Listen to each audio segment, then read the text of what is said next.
Hello everyone. So I thought I'll make a quick video. So it's about the first time my mind was blown by magic.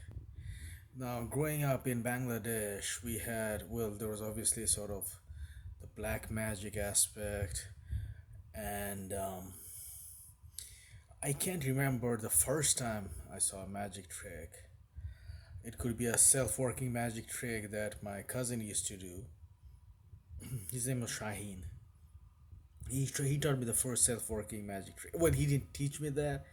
He showed me, and then I kind of figured it out.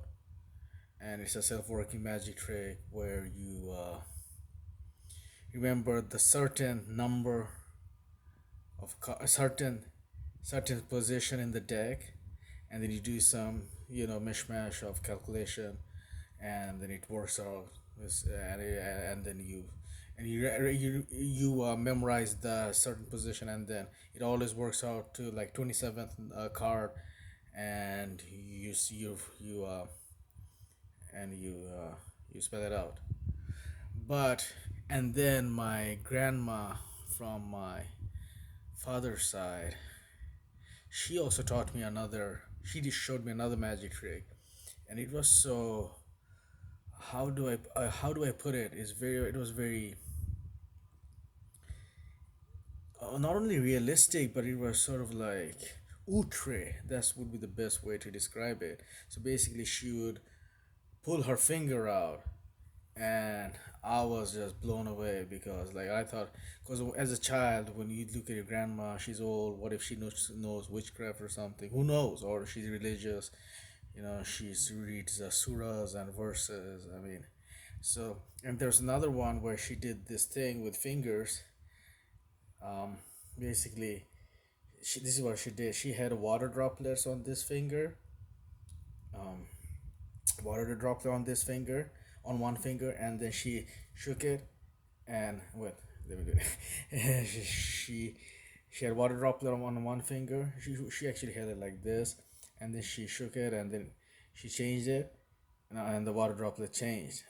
And that was pretty neat. That was pretty cool. I mean, so these are the effects that basically would dazzle me. I mean, and yeah, it was 1990s in Bangladesh.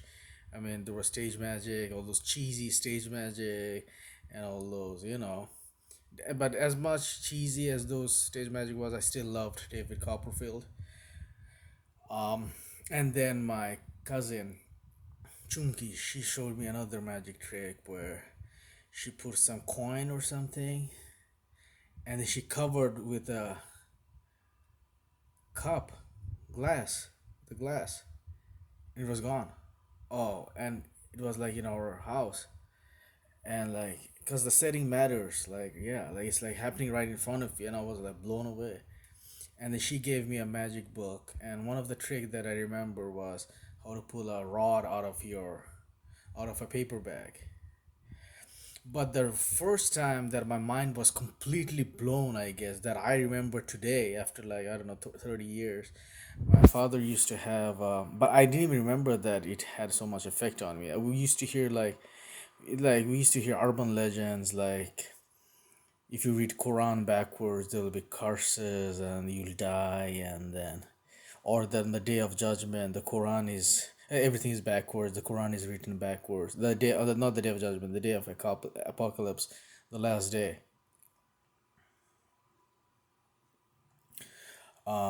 So yeah, so I grew up with an amalgam of sort of this black magic superstitions, this sort of, and of course folklore.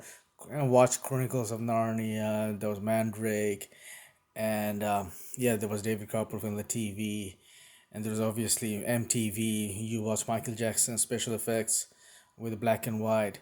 So it's like all this amalgamation and mishmash, like shaped and influenced into the art, the craft that I do today, which is not even magic, which is not even. I basically like to consider myself as an entertainer, YouTuber, entertainer, performer. That's it. But I don't have any powers or anything. I can't even do any magic trick, or I don't have any. But I was interested in miracles since time immemorial, that I can remember.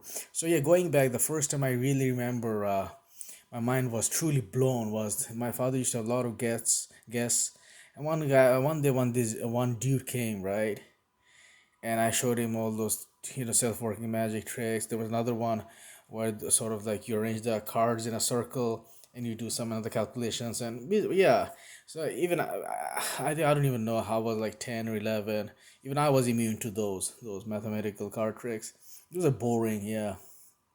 But this guy, he watched me do my thing, and then he showed me just five cards and told me to think of one, and I did, and then he immediately said, "Well, that's Queen of Hearts," and I was 10, but and I was blown away.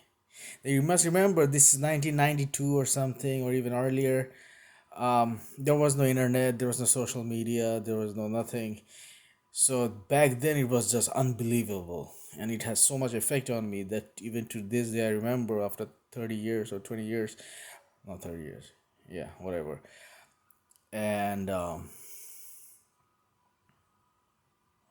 yeah, because it was so simple, it's quick, and it was mind reading, like real mentalism, as real as it could get. So yeah, but I wonder, it's not because it does intelligence, if you believe in morphic resonance, Rupert Sheldrake, morphic resonance, or if you believe that there's like that we're evolving as a human intelligence, we're reaching the sort of Teilhard de Chardin's omega point, or there's sort of this singularity, there's a tipping point there, because we have become so much evolved as consciousness, we have evolved. It's almost like, because imagine he showed that to a 14th century guy, like a medieval lithographer or something.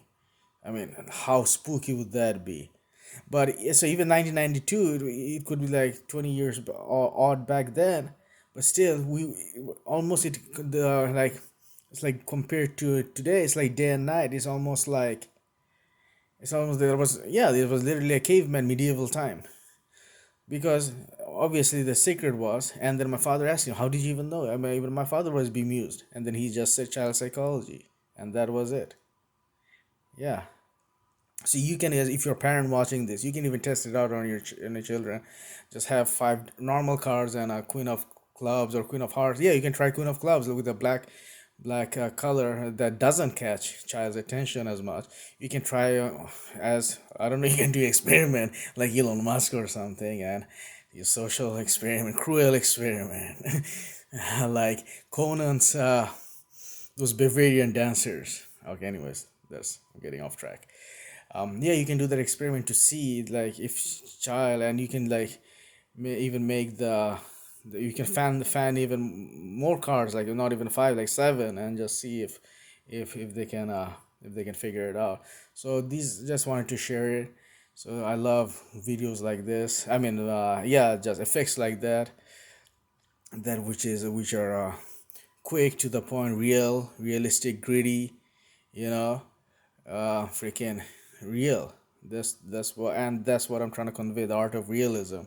And when I first started out, even if it meant bending laws, I would do it. I just wanted to see the effect, final effect, what it feels like.